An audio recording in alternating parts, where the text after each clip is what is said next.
territoire. 6 infrastructures modernes ont été construites à Luebo dans le Kasaï Chikapa. Une fois de plus, bonjour et merci d'être avec nous dans cette livraison de l'actualité qui commence avec les activités du président de la République, Félix-Antoine Tshisekedi Tshilombo, qui a rencontré le représentant des confessions religieuses à la Cité de l'Union africaine. Au cœur de leurs échanges, la cohésion nationale, la paix et le rôle des églises dans le développement du pays. C'est à suivre dans ce reportage.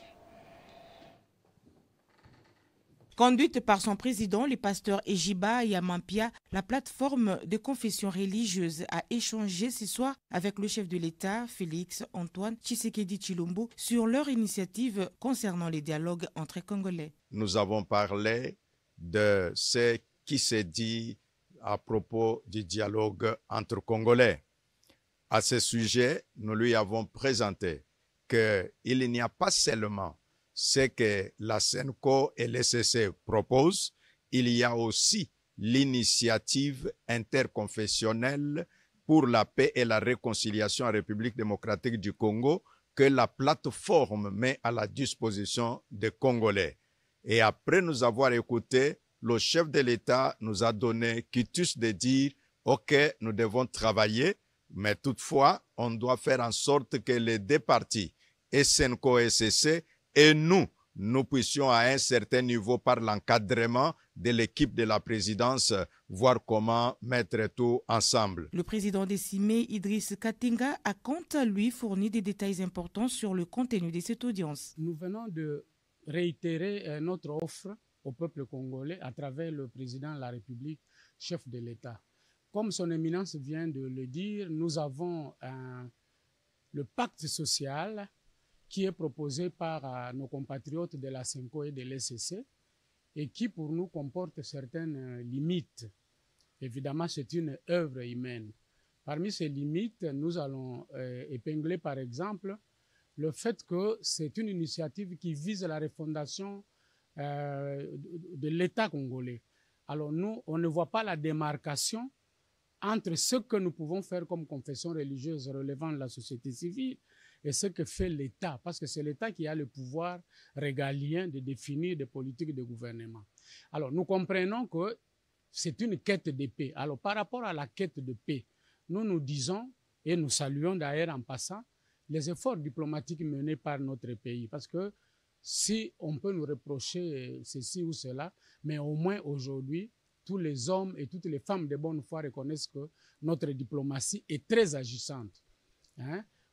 Grâce à cette diplomatie, nous connaissons qui nous dérange, qui nous agresse, et même si tous les agresseurs s'appuient sur quelques filles et quelques fils du Congo. Grâce à cette diplomatie, nous avons beaucoup de soutien aujourd'hui et c'est ce qui permet d'ailleurs la calmie à l'Est. Mais nous disons que cela n'est pas suffisant.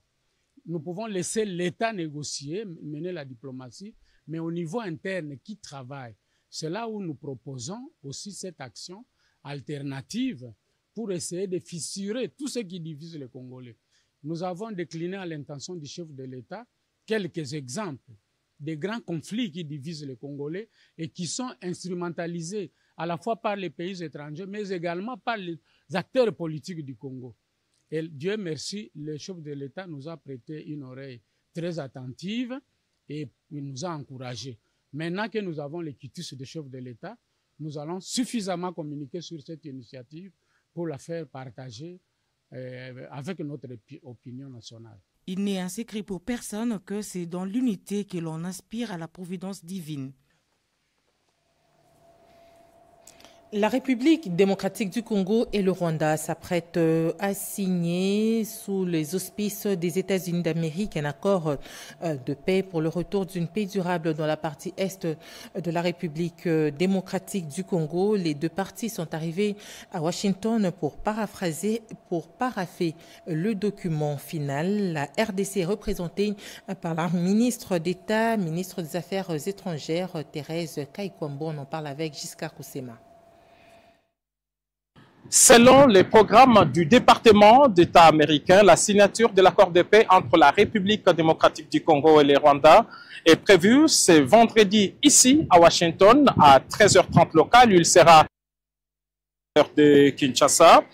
C'est un programme très léger en présence du secrétaire d'État américain Marco Rubio, Madame la ministre d'État, ministre des Affaires étrangères de la RDC, Thérèse Kayipamba, et son homologue du Rwanda vont signer cet accord qui est censé mettre un terme à la guerre et à obtenir le retrait inconditionnel des groupes armés. Ce texte, comme vous le savez, repose sur 4 piliers, à savoir le retrait des troupes rwandaises de la RDC, un cessez-le-feu global, l'engagement de ne plus soutenir les groupes armés, de plus des dispositions sur les désengagements et le désarmement et l'intégration conditionnelle des groupes armés non étatiques sont également envisagés. Selon plusieurs analystes rencontrés ici à Washington ainsi que des diplomates, il s'agit d'un texte très équilibré. La signature va marquer la fin de cette guerre essentiellement économique qui a duré plus de 30 ans en République démocratique du Congo. Une rencontre bilatérale est prévue à l'issue de cette signature entre la chef de la diplomatie congolaise et son homologue américain. Et dans la foulée de cet événement, Mme Kayipamba a prévu d'animer une conférence de presse ici à Washington pour expliquer les tenants et les aboutissants de cet important accord. En ce qui concerne les textes lui-même, il s'y est signalé qu'il est le même que celui qui a été paraphé il y a une semaine ici même à Washington. Les 2 ministres des Affaires étrangères sont déjà sur place dans la capitale américaine. Madame Thérèse Kayipamba est accompagnée d'une forte délégation de la présidence de la République, ceux-là qui ont travaillé avec efficacité et discrétion sur cet important dossier. C'est donc un autre succès diplomatique important pour le président de la République, Félix Antoine Tshisekedi Tshilombo, mais c'est aussi le début d'un partenariat privilégié entre la République démocratique du Congo et la première puissance mondiale, à savoir les États-Unis d'Amérique. Direction le Japon où la première ministre Judith Suminwa poursuit sa visite officielle après Tokyo, cap sur Osaka pour renforcer les relations économiques avec le pays du soleil levant entre rencontres diplomatiques, forums d'affaires et expositions universelles. La République démocratique du Congo veut séduire les investisseurs japonais. C'est un reportage de Chimène Dondo. Après Tokyo, la première ministre Judith Suminwa Tuluka poursuit sa visite officielle au Japon, avec une étape stratégique à Osaka. Une mission diplomatique et économique pour renforcer le lien entre la RDC et le pays du soleil levant. Avant son départ de Tokyo, la chef du gouvernement a visité l'ambassade de RDC, promettant de meilleures conditions de travail pour le personnel diplomatique. Elle a ensuite rencontré la diaspora congolaise, saluant son engagement et l'invitant à investir au pays. J'ai été rassuré en écoutant les propos de la première ministre sur l'état du pays, les besoins du pays, mais aussi également de ces soucis qu'elle a manifestés envers ce qui se passe à l'est du pays. Nous avons essayé de présenter la situation qui se passe ici au Japon de la communauté congolaise. Moi, personnellement, j'ai été venu ici pour le travail. J'ai travaillé 10 ans. J'ai une certaine expérience qui va me permettre que dans les années à venir, je rentre au pays pour aussi aider mon pays à pouvoir se développer avec l'expérience que j'ai acquise ici au Japon. Elle a l'essence de l'écoute et nous accordait vraiment le temps d'écouter ce qu'on avait à dire. Et en même temps, j'ai pu passer les messages car il y a trop de choses dans notre pays. Certes, on est ici, mais on n'est pas à l'abri parce que notre pays, c'est là où reposent nos cœurs. Alors, dans ce contexte, nous avons apporté ce qui était dans notre domaine, l'art de l'écrire, et nous avons écrit quelque chose. Ce qui est plus important pour nous, c'est le système éducatif. On ne peut pas changer le Congo comme dans un bâton magique, mais on n'a pas aussi non plus 36 solutions. La solution pour changer les choses de notre pays passe par le système éducatif. Osaka, Judith Suminwa participera au Forum économique RDC-Japon. Objectif, attirer les investisseurs japonais dans les secteurs clés de l'économie congolaise comme le mine, l'énergie ou les infrastructures. Les jeunes filles ont été formées sur des techniques professionnelles de la pâtisserie. C'était dans le cadre de leur autonomisation, une initiative du Conseil national de la jeunesse en partenariat avec le mouvement citoyen Ponamboka. On en parle avec Betty Amanikunda. Les femmes et les jeunes filles prennent part à la formation sur l'apprentissage de métiers et l'entrepreneuriat pratique. Ces programmes de formation organisés par le Conseil national de la jeunesse à travers le secrétariat exécutif en partenariat avec les mouvements citoyens Ponamboka avaient pour objectif de les rendre plus autonomes et de faire d'elles des créatrices d'emplois et des véritables actrices de développement. Grace Eboué, entrepreneur et président du mouvement citoyen Ponamboka, partenaire majeur de cette formation, est revenu sur les aspects techniques. Notre accompagnement qui sera systématique permettra à ce que, après cette étape, nous puissions aussi accompagner dans l'équipement pour qu'elles démarrent leurs entreprises et puis dans le mentorat afin qu'elles arrivent à se solidifier et pourquoi pas demain qu'elles viennent maintenant pour impacter les nouvelles générations de jeunes dames. Pour sa part, la secrétaire exécutive du Conseil national de la jeunesse,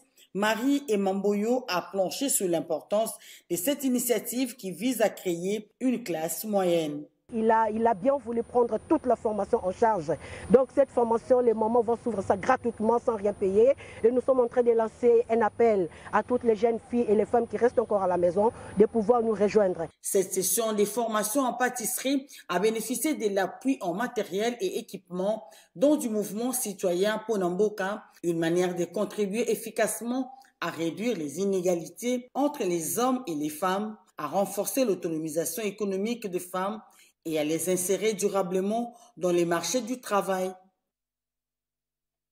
Le processus de paix pour la stabilisation de la partie est de la RDC, salué par différents mouvements politiques de la RDC. On en parle avec Dieu merci Kanza.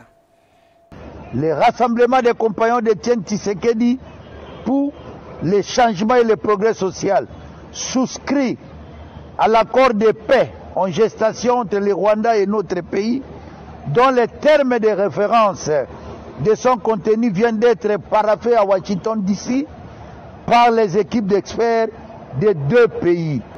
Le RCT-CPS félicite son Excellence Félix Antoine Tshisekedi Tshilombo, président de la République, chef de l'État, pour cette indéniable percée diplomatique dont les résultats positifs évidents attendus seront entre autres la restauration de la paix et la sécurité sur toute l'étendue du territoire national de la République démocratique du Congo, le rassemblement des compagnons d'Étienne Tshisekedi pour le changement et le progrès social invite instamment nos compatriotes sceptiques et alarmistes à faire foi à cette action salvatrice pour notre pays. Cette victoire diplomatique est une garantie sûre pour le progrès économique et social de la République démocratique du Congo. En tout état de cause, le rassemblement des compagnons d'Étienne Tshisekedi pour le changement et le progrès social reste néanmoins vigilant quant au strict respect des clauses de cet accord de paix par les parties prenantes lors de sa mise en œuvre. La notabilité itourienne présente au dialogue d'Aroudeux promet de s'impliquer activement en vue de la réussite totale de ces pourparlers. Cette dernière l'a fait savoir hier jeudi 26 juin 2025 lors d'une interview accordée à la presse. Le point avec nos envoyés spéciaux à Arou.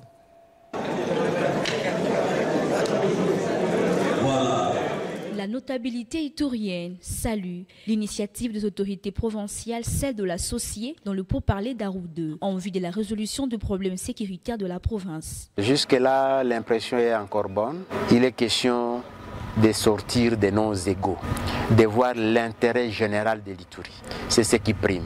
Ce qui est intéressant, nous avons écouté avec vous tous les 6 groupes armés de l'Ituri. Ils se sont exprimés librement et les travaux évoluent bien Je crois que, comme disent les uns et les autres, la fumée blanche pourra sortir demain. Ces dernières s'engagent à s'impliquer activement dans la mise en œuvre effective des résolutions qui seront prises lors de ces assises. Nous savons travailler, ils ont parlé, ils ont été francs, ils ont dit toutes les vérités ouvertement. La première des choses que nous, en tant que communauté, nous avons salué. Deuxième des choses, c'est qu'ils se sont engagés au processus.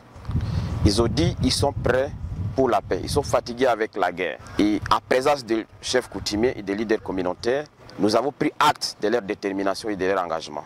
Comme tout le monde est disposé à la paix, quand une telle manœuvre négative veut s'installer dans notre territoire, tout le monde est comme chargé de sécurité. On ne peut pas accepter que tout fils d'Aour puisse aller dans ce sens-là. Si on apprend seulement que non, vous êtes dans un mauvais chemin, automatiquement c'est la même population qui te dénonce auprès des services de sécurité. C'est ce qui a fait qu'aujourd'hui le territoire d'Aour est très calme. Rappelons que le dialogue intergroupe armé Arou 2 évolue en toute quiétude sans aucun incident sous la coordination du commandant 32e région militaire, le général-major Antoine David Mouchimba, représentant le gouverneur de province, le lieutenant-général Boyanka Chamadjoni. Le gouverneur de la province du Haut-Uélé, Jean Bakomito Ngabou, accompagné du caucus des députés nationaux de la même province, ont été reçus par Alexis Guissaro, ministre d'État, aux ITP. Les échanges ont tourné autour de la problématique des infrastructures routières dans cette partie du pays. Jean Bakomito Ngabou, gouverneur de la province du Haut-Uélé, ne ménage aucun effort pour bâtir une province forte, stable et prospère en priorisant le développement et l'amélioration des conditions de vie de la population. C'est dans cette optique qu'il a rencontré ce jeudi 26 juin 2025 à Kinshasa le ministre d'État en charge des infrastructures et travaux publics.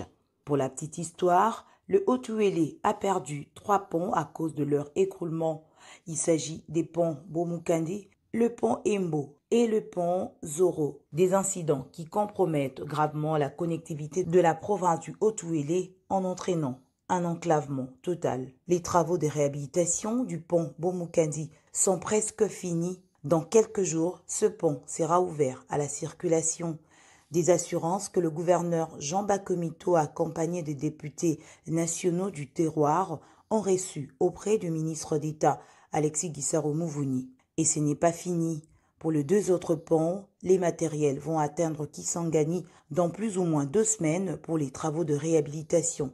Nous lui avons fait part de ce que les travaux ont été réalisés à 95% et qu'il reste quelques pièces qui doivent provenir de Kinshasa et permettre à ce que dans les 2 semaines qui suivent, ces ponts soient réouverts à la population. Les questions et entrées aux infrastructures routières ont aussi été évoquées au cours de cette audience avec un accent particulier.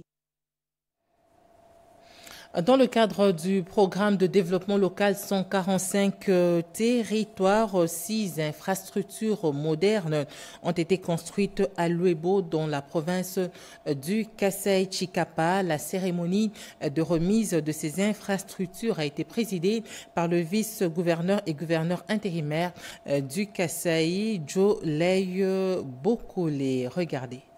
Le PNID a procédé à la remise de 6 infrastructures construites à Luebo dans le cadre du programme de développement local dédié aux 145 territoires. Une cérémonie solennelle présidée par les vice-gouverneurs et gouverneurs ad interim du Kasaï, Jolei Boukili, en présence des membres du gouvernement provincial, des chefs coutumiers et de la population en liesse. Au nom du représentant résident du PNUD, M. Kapuku Souria, ingénieur en génie civil et représentant du PNUD à la cérémonie, a circonscrit l'événement. Je suis honoré de prendre la parole à l'occasion de cette cérémonie solennelle de remise des écoles primaires d'Ilala 2 et la Meji d'Itekemena et Chitembi et des centres de santé Tchombe Bouloulou et Kalonji Kampuka. 6 des 34 infrastructures dont bénéficie la province du Kasaï est en cours de construction dans le cadre du programme de développement local 145 territoires. Permettez-moi, à l'entame du propos de ce jour, de rendre un hommage à son Excellence le chef de l'État, initiateur du PDL 145 territoires. Jolei Bokili est gouverneur ad interim du Kasaï. Vous avez vu, vous avez vous-même suivi le message de la population. Ils se disent depuis que le Congo est Congo, ils n'ont jamais vu de tels ouvrages. C'est un sentiment de joie pour notre population et nous, comme autorité provinciale, nous ne pouvons que remercier le chef de l'État pour cette démarche.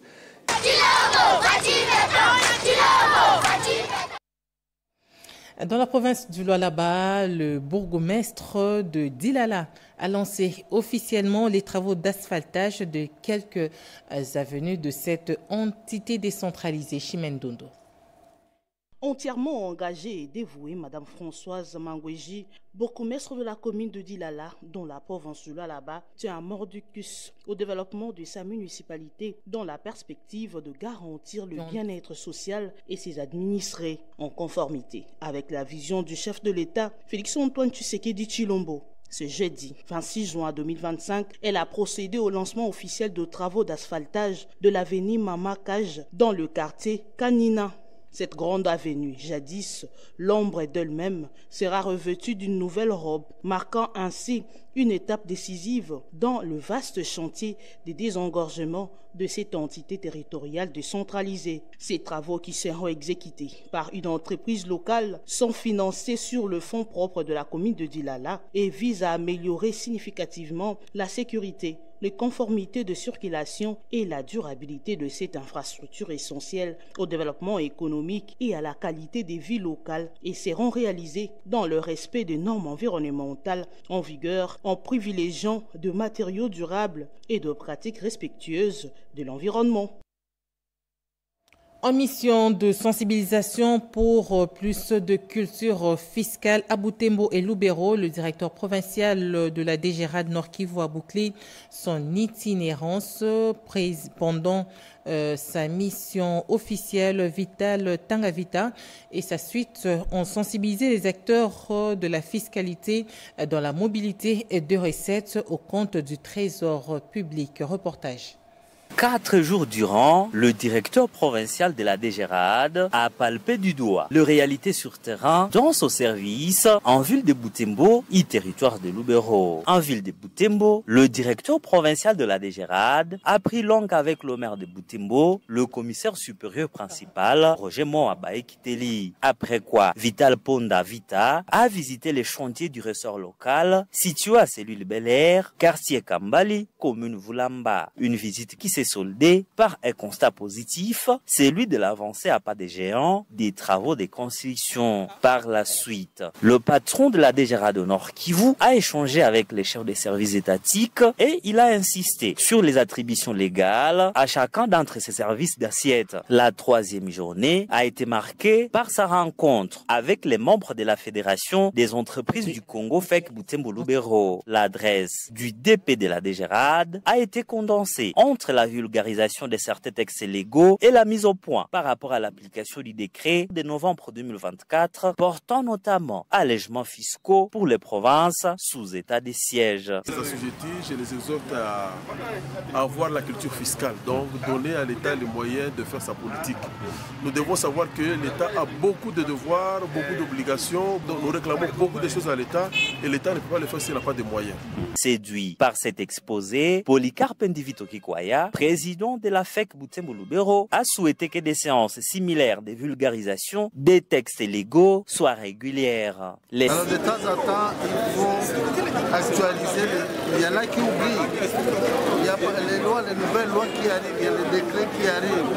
Cela, il faut chaque fois qu'on échange avec les services concernés. L'étape du territoire de Lubero a bouclé ses périples ce jeudi 26 juin 2025. Vital Ponda a sensibilisé pour la mobilisation des recettes au compte du trésor public. Il en a parlé avec l'administrateur du territoire de Lubero, le colonel Alain Kiwewa Mitela et les chefs des services étatiques de cette juridiction, ainsi qu'avec les agents locaux de cette régie financière.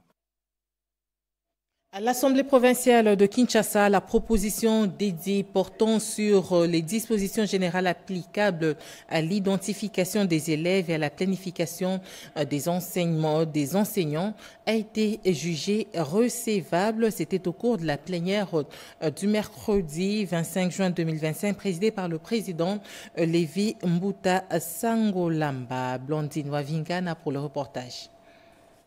Au cours de cette séance plénière à l'Assemblée provinciale de Kinshasa, plusieurs matières ont été inscrites à l'ordre du jour, parmi lesquelles la présentation de l'édit portant modalités de gestion des emprunts intérieurs de la ville de Kinshasa, initiée par le député provincial Olivier Nyangui, l'édit sur la réglementation applicable aux chiens et l'édit portant sur les dispositions générales applicables à l'identification des élèves et planification provinciale de l'enseignement maternel, primaire, secondaire dans la ville de Kinshasa, initiée par les députés Aubin Mikanou. Après débat général, tous les 3 édits ont été jugés recevables par la plénière et envoyés aux différentes commissions pour toilettage avant leur adoption à l'Assemblée plénière. Dans son adresse, l'initiateur de l'édit portant modalité de gestion des emprunts intérieurs de la ville de Kinshasa, Olivier Nyangui, a insisté sur la nécessité d'adopter les mécanismes de responsabilité financière. Il a signifié par ailleurs qu'il ne s'agit pas d'un simple texte juridique, mais plutôt d'un pacte de responsabilité entre le gouvernement provincial et la population quinoise. Cet édit est basé sur 5 fondements essentiels, à savoir un cadre strict des recours à l'emprunt, une exigence de transparence, une orientation vers les investissements structurants, un mécanisme de suivi et évaluation permanent, ainsi qu'un cadre de remboursement réalisé et soutenable. Au cours de la même plénière, les élus de la capitale ont également adopté le rapport de la commission spéciale chargée d'examiner les vacances parlementaires. En sport, Saint-Éloi, Lupopo et Maniema Union vont s'affronter ce vendredi 27 juin dans l'après-midi au stade de la Pentecôte.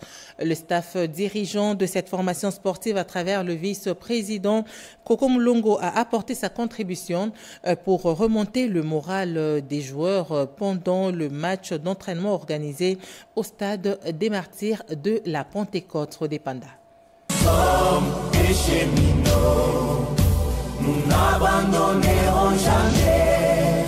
La chanson de soutien moral entonnée, le parcours aura été long et le défi doit être relevé. C'est la détermination qu'affichent les joueurs qui seront au fond et l'équipe dirigeante de Saint-Éloi Lupopo pour en découdre avec Maniema Union et gagner le match de ce vendredi 27 juin au stade de la Pentecôte. Dans l'unité, Lupopo va défendre ses couleurs pour une nouvelle histoire. La veille, le vice-président de cette formation sportive, Koko Mulongo, a apporté sa contribution pour remonter le moral des joueurs pendant le match d'entraînement au stade des Martyrs. Le résultat est positif, il y a eu des grands efforts et je tenais à féliciter cette équipe. On y a cru. Ça a pris du temps, mais aujourd'hui, on peut dire que Lupopo a récupéré sa place dans ce pays. Parce qu'au niveau où on était à un certain moment, il y a plus ou moins 6 ans, on était au bas de l'échelle.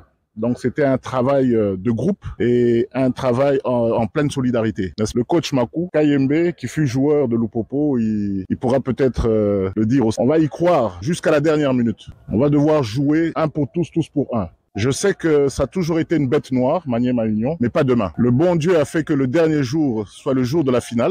Il faut rester concentré. Nous appelons tous les fanatiques de Kinshasa, comme ceux qui viendront de Lubumbashi, d'être nombreux au stade. Nous sommes déterminés à gagner ces matchs. Que le meilleur gagne. Victoire judiciaire retentissante contre le Rwanda. L'épidémie de choléra en hausse dans la ville-province de Kinshasa. La revue de presse, c'est tout à l'heure dans une sélection de Jean-Pierre Ndolo-Demazou.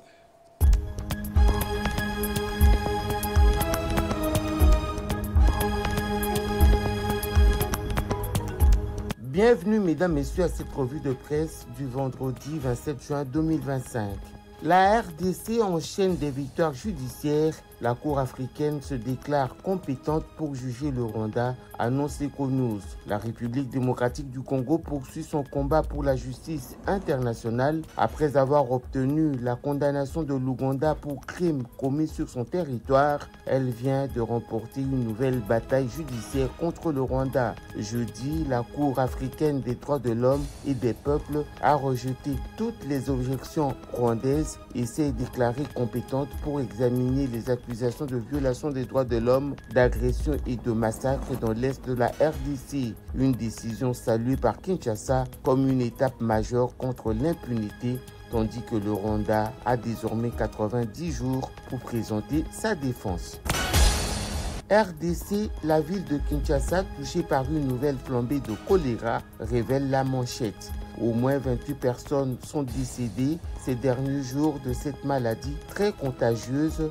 Depuis le début du mois de mai, le pays est officiellement en situation d'épidémie nationale de choléra. Près de 30 000 cas ont été recensés depuis le 1er janvier 2025. Plusieurs provinces ont été touchées, les deux Kivu, le Tanganyika, la Chopo, mais la maladie a désormais atteint la ville de Kinshasa où une recrudescence des cas inquiète les autorités sanitaires.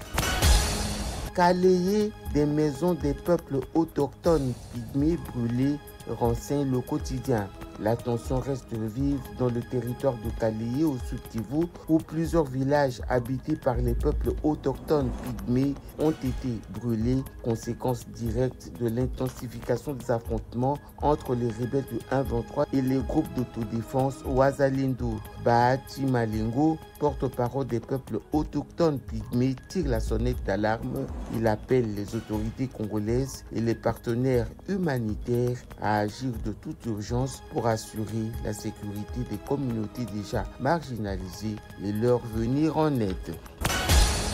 Azerbaïdjan, un secours porté aux étudiants congolais victimes de la guerre en Iran, titre l'agence congolaise de presse ACP.cd. Le secours a été porté aux étudiants de la RDC victimes de la guerre en Iran par l'ambassadeur congolais près la Russie, la Géorgie et l'Azerbaïdjan mercredi dernier à la frontière de l'Iran et de l'Azerbaïdjan. Yvon Vangou, ambassadeur de la RDC, dit avoir recueilli le 25 juin 16 étudiants congolais qui ont fui la guerre en Iran et qui étaient bloqués à la frontière avec l'Azerbaïdjan et qu'ils se portent assez bien. Et c'est l'essentiel de la livraison de cette mi-journée sur la télévision nationale congolaise, un journal coordonné par Angèle Mabiala Londo, réalisé par André Njeka et Monique Mavungu. L'information continue sur nos antennes en français dans les 4 langues nationales. Retrouvez à 19h Paulette Lomba, à 20h Sandra Nyangitabou. Au revoir.